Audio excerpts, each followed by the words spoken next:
सभी लोग जिनकी प्यारी आंखें इस वीडियो को देख रही है, वे सभी लोग हमें कमेंट में बताएंगे कि ये वीडियो कैसा लगा। और आज हम लोग इस वीडियो में उन सभी विद्यार्थियों का स्वागत करते हैं जो लोग 12th क्लास में हैं, और जो भी लोग इस वीडियो को देख रहे हैं वे लोग 12th क्लास के विद्यार्थियों के पास इस वीडियो को शेयर कर देंगे। क्यों करेंगे? क्योंकि इस वीडियो में यानी इस क्लास में हम लोग 12th क्लास का जो हिंदी है उसका फर्स्ट चैप्टर बातचीत, इस चैप्टर का ऑब्जेक्टिव क्वेश्चन और उसका सब्जेक्टिव क्वेश्चन दोनों को देखेंगे, और जिससे 12th क्लास के विद्यार्थियों को ज़्यादा से ज़्यादा हेल्प मिल सकेगा। तो आज इस वीडियो को हम लोग स्टार्ट करते हैं और इस शूटिंग वाले पर्दे को थोड़ा सा हटाते हैं, और सभी लोग कमेंट में बताएगा कि किस तरह का ये वीडियो रहा, समझ में आया है कि नहीं आया है। तो सभी किसी के सामने ये क्वेश्चन आ गया है, तो जो लोग 12th क्लास में इन सभी क्वेश्चन को पढ़ लिए हैं वे लोग फटाफट जल्दी से इन सभी क्वेश्चनों का आंसर हमें बताएंगे। तो इन सभी क्वेश्चनों को हम शुरू में पढ़ेंगे, उसके बाद लास्ट में 5 क्वेश्चन पढ़ने के बाद इन सभी क्वेश्चन के आंसर को मैच कराया जाएगा। तो देर न करते हुए सभी लोग आंसर फटाफट बताते चलेंगे। फर्स्ट क्वेश्चन क्या है कि बाल कृष्ण भट्ट का जन्म कब हुआ था? फर्स्ट क्वेश्चन क्या है? बाल कृष्ण भट्ट का जन्म कब हुआ था? ऑप्शन है 23 जून 1844, बी नंबर ऑप्शन है 12 अप्रैल 1805, सी नंबर ऑप्शन है 21 मई 1812 और डी नंबर ऑप्शन है 15 जनवरी 1906। इन चारों ऑप्शन में से जो सही आंसर है उसका आंसर हमें कमेंट में बताएंगे। अगला 2 नंबर क्वेश्चन, बाल कृष्ण भट्ट की मृत्यु कब हुई थी? बाल कृष्ण भट्ट की मृत्यु कब हुई थी? ये सेकंड क्वेश्चन है। इसका ऑप्शन है 20 जुलाई 1914, सेकंड ऑप्शन है 10 जून 1905, सी नंबर यानी थर्ड ऑप्शन है 15 मार्च 1905 को, फिर इसका डी नंबर ऑप्शन है 20 सितंबर 1917। इन चारों ऑप्शन में से सही आंसर कौन सा है हमें कमेंट में बताएंगे। तीसरा क्वेश्चन बहुत ही ध्यान से सुनेंगे और आंसर बहुत ही प्रेम से बताएंगे। 3 नंबर क्वेश्चन है, बाल कृष्ण भट्ट के पिता कौन थे? यानी बाल कृष्ण भट्ट के पिताजी का नाम बताना है। ऑप्शन है बेनी प्रसाद भट्ट, राम प्रसाद भट्ट, शिव प्रसाद भट्ट, गौरी शंकर प्रसाद भट्ट, यानी प्रसाद नहीं है, गौरी शंकर भट्ट। इन चारों नाम में से बाल कृष्ण भट्ट के पिताजी का कौन सा नाम है ऑप्शन बताना है। अगला क्वेश्चन है कि बाल कृष्ण भट्ट की माँ का क्या नाम था? यानी कि बाल कृष्ण भट्ट के पिता का नाम ऊपर वाला क्वेश्चन में है। 4 नंबर वाला क्वेश्चन, बाल कृष्ण भट्ट की माँ का क्या नाम था? ऑप्शन है सावित्री, युवा है, सावित्री देवी, पार्वती देवी, राधिका देवी, श्यामा देवी। इन चारों नाम में से बताना है कि बालकृष्ण भट्ट की माँ का नाम क्या है। अगला क्वेश्चन है कि बातचीत शीर्षक निबंध के निबंधकार कौन हैं?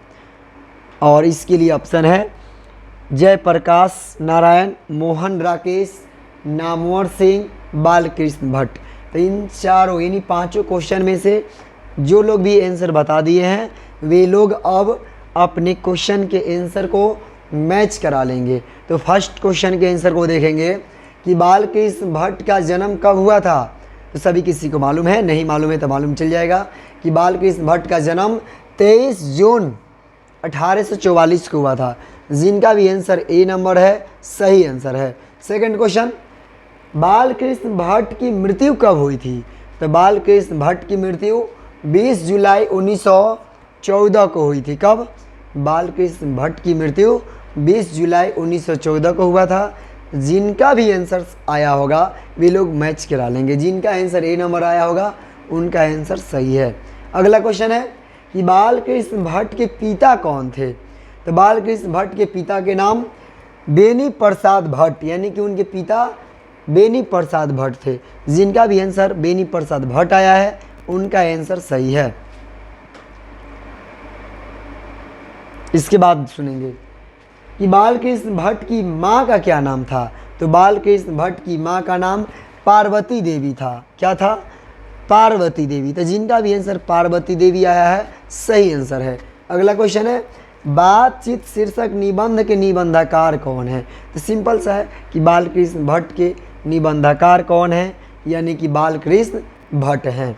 तो बातचीत शीर्षक निबंध के निबंधकार बालकृष्ण भट्ट है। तो इस तरह से पांचों क्वेश्चन का आंसर सभी लोग मैच करा लिए हैं। इस तरह से अगला क्वेश्चन 6 नंबर को देखें और उसका भी आंसर बताने का प्रयास करेंगे। 6 नंबर क्वेश्चन पढ़ रहे हैं तो इसका आंसर बताएंगे लोग। 6 से 10 तक पढ़ेंगे। तो जिनको भी आंसर मालूम है वे लोग जल्दी से आंसर कमेंट करके बताते चलेंगे और हमें कमेंट में ज़रूर बताएं कि क्या समझ में आ रहा है कि नहीं और वीडियो कैसा लग रहा है, हमें कमेंट में लिखते चलेंगे। तो 6 नंबर क्वेश्चन है कि बातचीत के माध्यम से बालकृष्ण भट्ट क्या बतलाना चाहते हैं? ऑप्शन है बातचीत की शैली, भाषण की शैली, संवाद की शैली, इनमें से कोई नहीं। यानी कि बातचीत के माध्यम से जो बालकृष्ण भट्ट हैं वे क्या बतलाना चाहते हैं? ऑप्शन है बातचीत की शैली, भाषण की शैली, संवाद की शैली, इनमें से कोई नहीं। इसका सही आंसर हमें कमेंट में बताएंगे। अगला क्वेश्चन है कि बातचीत यानी बालकृष्ण भट्ट कौन? बालकृष्ण भट्ट किस युग के रचनाकार हैं? बालकृष्ण भट्ट किस युग के रचनाकार हैं? ऑप्शन है भारतेंदु युग, प्रेमचंद युग, द्विवेदी युग, इनमें से कोई नहीं। तो इनमें से चारों ऑप्शन जो है कौन सा सही आंसर है हमें कमेंट में बताएंगे। अगला क्वेश्चन जो है बालकृष्ण भट्ट जी ने किस पत्रिका का संपादन किया? यानी कि बालकृष्ण भट्ट जो है इन्होंने किस पत्रिका का संपादन किया, इसका सही आंसर बताना है। ऑप्शन है माधुरी, हिंदी प्रदीप, प्रभा तथा ज्योति।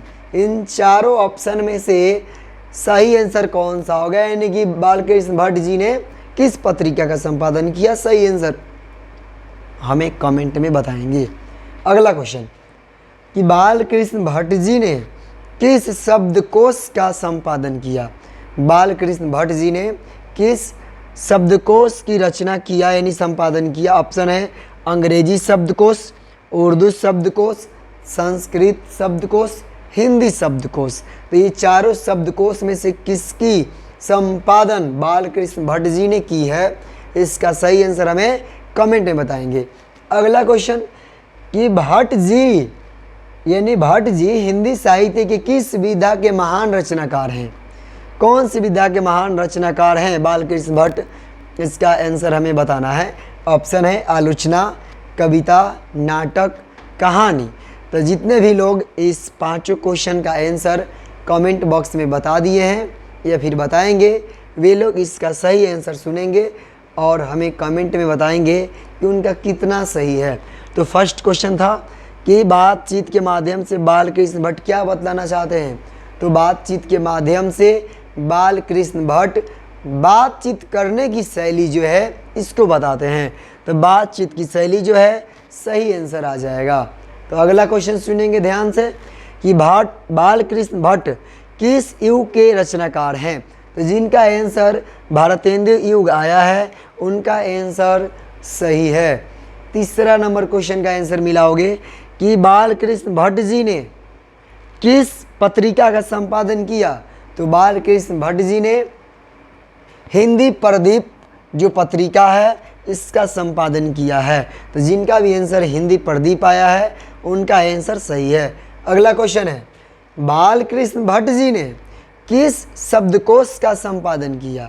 तो बालकृष्ण भट्ट जी ने हिंदी शब्दकोश की रचना की। किसका? हिंदी शब्दकोश जो है उसका संपादन किया। तो जिनका भी आंसर हिंदी शब्दकोश आया है उनका आंसर करेक्ट है। अगला क्वेश्चन है भट्ट जी हिंदी साहित्य के किस विधा के महान रचनाकार हैं? बालकृष्ण भट्ट जो है यानी कि भट्ट जी हिंदी साहित्य के किस विधा के महान रचनाकार हैं? तो आलोचना के महान रचनाकार हैं। जिनका भी आलोचना आया है आंसर उनका सही आंसर है।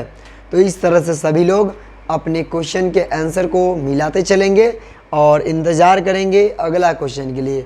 इंतज़ार शायद नहीं करना पड़े क्योंकि ये वीडियो है, लाइव है नहीं। तो इसलिए अब क्वेश्चन जो लिखा जाएगा 11 नंबर से 15 नंबर तक उसका आंसर आप लोग अपने मन में याद रखें और बताने का प्रयास करेंगे। चलिए तो 11 नंबर क्वेश्चन बताइए और जल्दी जल्दी आंसर हमें बताते चले। तो 11 नंबर क्वेश्चन है कि भट्ट जी किस भाषा के प्रमुख और महान पत्रकार, निबंधकार और आलोचक थे? और ऑप्शन है कि हिंदी भाषा, संस्कृत भाषा, पंजाबी भाषा, असमी भाषा। इन भाषाओं में से किस भाषा के महान पत्रकार और निबंधकार और आलोचक थे? तो इसका सही आंसर हमें कमेंट में बताना है।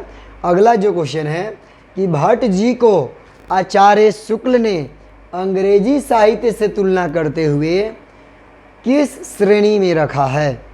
इस क्वेश्चन के लिए ऑप्शन है कि शेक्सपियर, वर्ड्सवर्थ, एडिसन और स्टील तथा शेली। इन चारों के श्रेणी में से किस श्रेणी में भट्ट जी को आचार्य शुक्ला ने रखा है? तो इसका भी सही आंसर हमें कमेंट में बताएंगे। अगला क्वेश्चन है कि भट्ट जी ने हिंदी साहित्य की किन किन विधाओं में सृजन कर्म किया, मतलब कौन कौन सी विधा में वे निपुण रहे? ऑप्शन है उपन्यास विधा में, कहानी विधा में, नाटक विधा में, सभी विधा में, मतलब कि इन तीनों विधा में। तो इसका भी सही आंसर हमें कमेंट में बताएंगे। अगला जो क्वेश्चन है कि भट्ट जी ने हिंदी साहित्य को क्या दिया? भट्ट जी ने हिंदी साहित्य को क्या दिया? तो ऑप्शन है प्राचीनता की पुष्ट किया, यानी प्राचीनता को क्या किया? प्राचीनता को पुष्ट किया, यानी कि पुष्टि किया, प्राचीनता को पुष्टि किया। फिर है नए पुराने दोनों का पक्ष लिया, अंग्रेजी का अंधानुकरण किया, और चौथा ऑप्शन है नवीन धरातल, नवीन दिशा और नया रंग रूप दिया। इस क्वेश्चन को फिर से सुनेंगे कि भट्ट जी ने हिंदी साहित्य को क्या दिया? ऑप्शन था, यानी ऑप्शन है प्राचीनता की पुष्टि किया, नए पुराने दोनों का पक्ष लिया, अंग्रेजी का अंधानुकरण किया, नवीन धरातल, नवीन दिशा और नया रंग रूप दिया। इन चारों ऑप्शन में से सही आंसर हमें कमेंट में बताना है।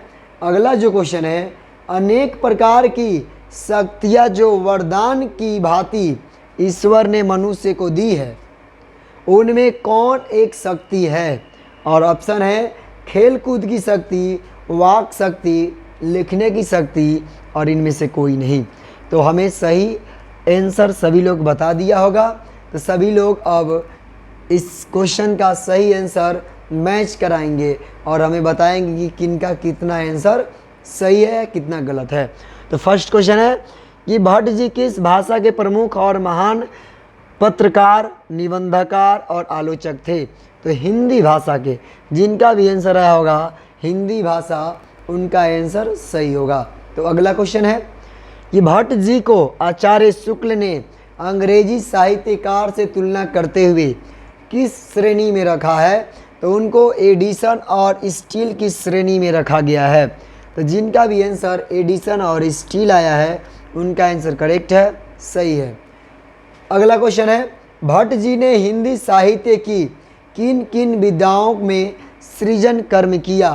तो इन्होंने उपन्यास विधा में भी सृजन कर्म किया, कहानी विद्या में भी सृजन कर्म किया और नाटक विद्या में भी सृजन कार्य किया, यानी सृजन कर्म किया, यानी इन तीनों में सृजन रूप से कार्य किया है, कर्म किया है। तो इसका सही आंसर आ जाएगा सभी विद्याओं में। अगला क्वेश्चन है भट्ट जी ने हिंदी को क्या दिया? भट्ट जी ने हिंदी को क्या दिया? तो भट्ट जी ने हिंदी का नवीन धरातल दिया, नया दिशा दिया, नया रंग रूप दिया। तो जिनका भी आंसर डी नंबर आया है, नवीन धरातल, नवीन दिशा और नया रंग रूप, उनका सही आंसर है। और अगला क्वेश्चन देखेंगे कि अनेक प्रकार की शक्तियाँ जो वरदान की भांति ईश्वर ने मनुष्य को दी है, उनमें कौन एक शक्ति है? तो इसका सही आंसर होगा वाक शक्ति, यानी कि बोलने की शक्ति है। ये एक शक्ति है जो ईश्वर ने हमें वरदान के रूप में दिया है। तो इस तरह से ये सभी क्वेश्चन का आंसर मैच करा लिए। तो अब अगला क्वेश्चन 16 नंबर से देखेंगे, 16 से 20 तक के आंसर को मिलाएंगे। तो क्वेश्चन लिख रहे हैं, सभी लोग अपना आंसर कंप्लीट रखेगा। लाइट कट गया है लेकिन फिर भी देखेगा लोग कि क्वेश्चन नंबर 16 से 16 नंबर क्वेश्चन दिखाई दे रहा है। कह रहा है कि वाक शक्ति के अभाव में मनुष्य क्या नहीं कर सकता। यानी कि जब मनुष्य के पास बोलने की शक्ति नहीं होगा, यानी कि वाक शक्ति जब नहीं होगा तो मनुष्य क्या नहीं कर सकता। इसके लिए ऑप्शन है चल नहीं सकता, खा नहीं सकता, देख नहीं सकता, पढ़ नहीं सकता। तो ये क्वेश्चन का आंसर में बताओगे कि मनुष्य के पास अगर वाक शक्ति ना हो, यानी कि वाक शक्ति के अभाव में मनुष्य क्या नहीं कर सकता, तो ये चीज़ बता देना है। अगला क्वेश्चन है कि रॉबिन्सन क्रूसो कौन था। रॉबिन्सन क्रूसो कौन था। ऑप्शन है जंगली जानवरों के बीच पलने वाला आदमी, पर्वतों पर रहने वाला आदमी, समुद्र के बीच रहने वाला आदमी, रेगिस्तान में रहने वाला आदमी। रॉबिन्सन क्रूसो कौन था, इनमें से चारों में से बता देना है कि कौन सा सही आंसर है। अगला क्वेश्चन है कि जब तक मनुष्य बोलता नहीं, जब तक मनुष्य बोलता नहीं तब तक उसका क्या प्रकट नहीं होता। ऑप्शन है खाना पीना, हंसना, सोना जागना, गुण दोष। गुण दोष, इन चारों में से क्या प्रकट नहीं होता है, सही आंसर बताना है। अगला क्वेश्चन है असल बातचीत सिर्फ दो व्यक्ति में होती है, यह किसका मत है। असल बातचीत सिर्फ दो व्यक्ति में होती है, यह किसका मत है। इसके लिए ऑप्शन है प्लेटो का, रूसो का, एडिसन का, मार्क्स का। इसका सही आंसर हमें कमेंट में बताना है। अगला क्वेश्चन अशिक्षित लोगों की बातचीत को क्या कहते हैं। अशिक्षित लोगों की बातचीत को क्या कहते हैं। ऑप्शन है हंसी मजाक, गप, बतकही, ठिठोली। इन चारों ऑप्शन में से कौन सा सही आंसर है हमें कमेंट में बताएंगे। तो सभी लोग अब अपने अपने आंसर को मिलाते चलेंगे। तो फर्स्ट क्वेश्चन है कि वाक शक्ति के अभाव में मनुष्य क्या नहीं कर पाता। तो वाक शक्ति के अभाव में चलने के लिए वाक शक्ति की कोई ज़रूरत नहीं है, खाने के लिए भी वाक शक्ति की कोई ज़रूरत नहीं है, देखने के लिए भी वाक शक्ति की ज़रूरत नहीं है। यानी कि अगर वाक शक्ति नहीं होगा तो पढ़ नहीं पाएगा। तो वाक शक्ति के अभाव में मनुष्य पढ़ नहीं सकता। अगला क्वेश्चन रॉबिन्सन क्रूसो कौन था। तो रॉबिन्सन क्रूसो कौन था।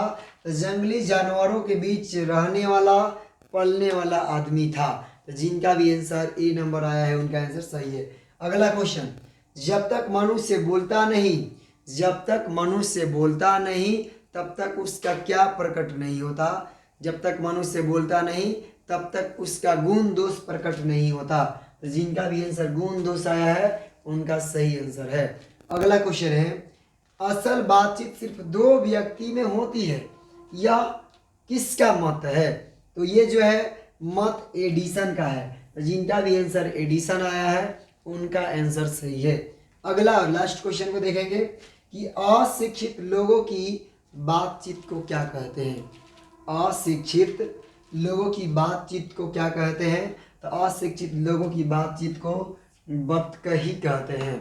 क्या कहा जाता है, बतकही कहा जाता है। तो इस तरह से ये जो क्वेश्चन है सभी ऑब्जेक्टिव क्वेश्चन समझ में आया होगा। इसको और इस वीडियो को इतना ही तक रहने दिया जाता है।